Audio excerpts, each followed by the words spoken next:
중국의 베트남 접경 지역인 광서성 옥령현의 면소재지 백제향.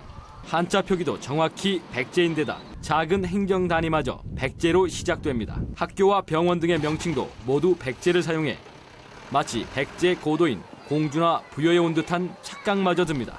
최근 들어 국내 학계에선 이곳 명칭이 백제인 이주로 생겼다는 주장이 제기됐습니다. 백제향 주민들도 조상이 산동반도에서 건넌 외진이라고 밝혀 백제 고대 중국 진출의 실마리가 됩니다. 我姓黄的，我的祖先是从山东来的，一直都在这里生活。我不是汉族，我是壮族的。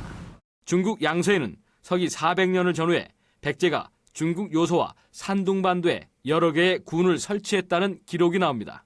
해양 강국이던 백제는 해안선을 따라 당시 중국 고대 국가에 영향력이 미치지 않던 중국 연안 일대로 진출한 것입니다. 따라서 백제향은 당시 산동에 있던 일부 백제인이 이주해서 형성된 것으로 보입니다. 백제가 중국의 동부 지역에 이제 영역을 걸쳤다라고 중국인들이 이렇게 인식했을 정도로 백제는 이제 그 중국 대륙에 진출했고 그곳에 거점을 이제 설치했다. 백제향 농가의 농기구를 통해 이런 사실이 더 확실해지는데 그들이 쓰던 맷돌은 물론 지들 방아는 양다리로 남방 계열이 아닌 북방, 즉 백제 양식으로 나타납니다.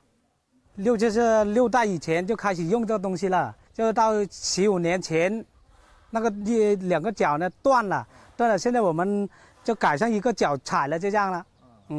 人家都是这个也是这样用的。 중국의 외진 지역에 위치해 오히려 백제의 흔적이 고스란히 남게 된 경우로 보입니다.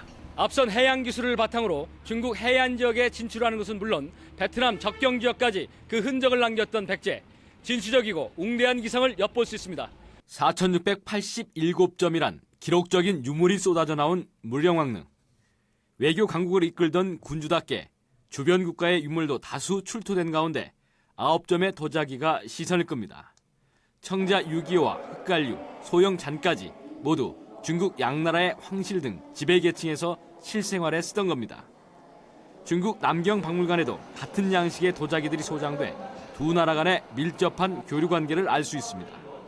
这是中韩两国学者都认为直接来自于中国南朝。武陵湾陵是受到这个以齐梁为代表的南朝文化的影响。 영권 문양이 새겨진 벽돌을 쌓아 아치형으로 올린 무령왕릉의 화려한 무덤방. 역시 남경박물관에 전시된 동진시대 기족의 것과 일치합니다. 이를 통해 고대 중국의 남북 분열 시기 백제가 오랫동안 중국 남쪽 왕조들을 우방국으로 삼아왔음을 알 수 있습니다.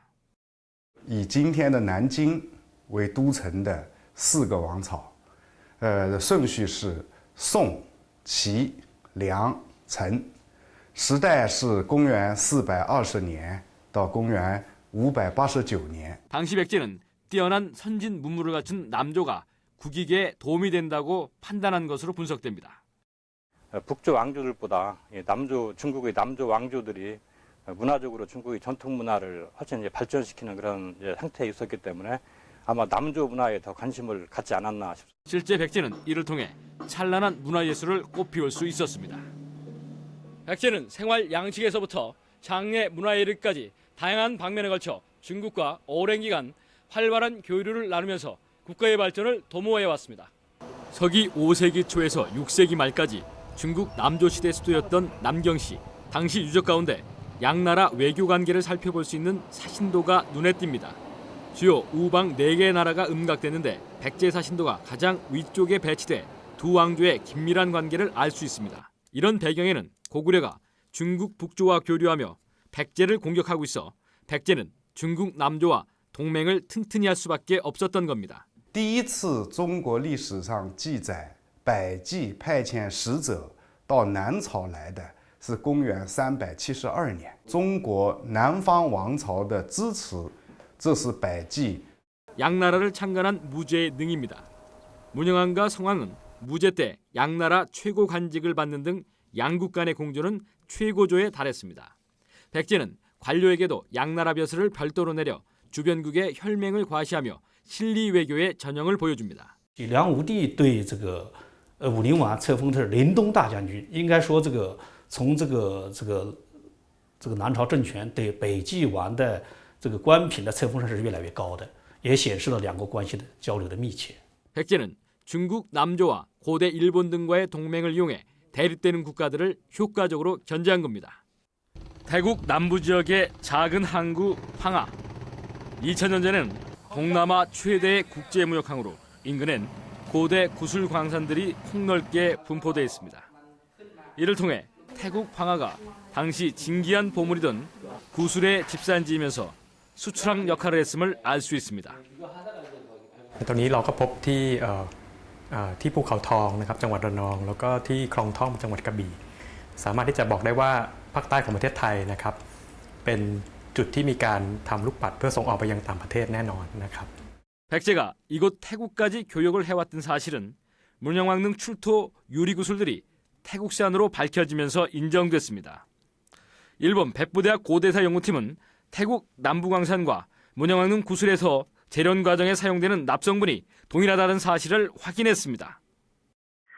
ブネオー領から出たガラスと、タイの孫東鉱山という鉱山から出た鉛の同位体比が一致します。 문영왕릉 구슬은 태국 남부 푸켓 박물관에 소장된 것과 형태와 색이 일치하기도 합니다. 게다가 태국 남부 지역에서는 백제의 도자기 파편들이 발견되고 있어 두 나라의 직접 교류 사실을 뒷받침합니다. ที่ว่ามีการติดต่อระหว่างภาคใต้ของประเทศไทยกับอาณาจักรเพกเจของเกาหลีต้องมีความเป็นไปได้นะครับเพราะว่าอย่างน้อยเนี่ยเราก็พบหลักฐานเกี่ยวกับเครื่องถ้วยของเกาหลีบ้างแต่ว่าเป็นจำนวนน้อยเท่านั้นเองครับ 일본 서기에서도 백제는 부남국, 즉 지금의 캄보디아와 직접 교역을 했고 일본에도 중개해온 사실이 적혀 있습니다. 당시 진기한 보물이던 구슬의 수입을 위해 태국과의 교역에 나선 백제. 해양 강국으로서의 면모가 잘 드러나는 대목입니다. 태국 남부지방인 크라베의 한 고무농장. 벌목 작업에 코끼리들이 대거 동원됩니다. 태국 코끼리는 2000년 전부터 운송과 이동수단은 물론 전쟁에서 군마와 같은 역할을 한 동물입니다.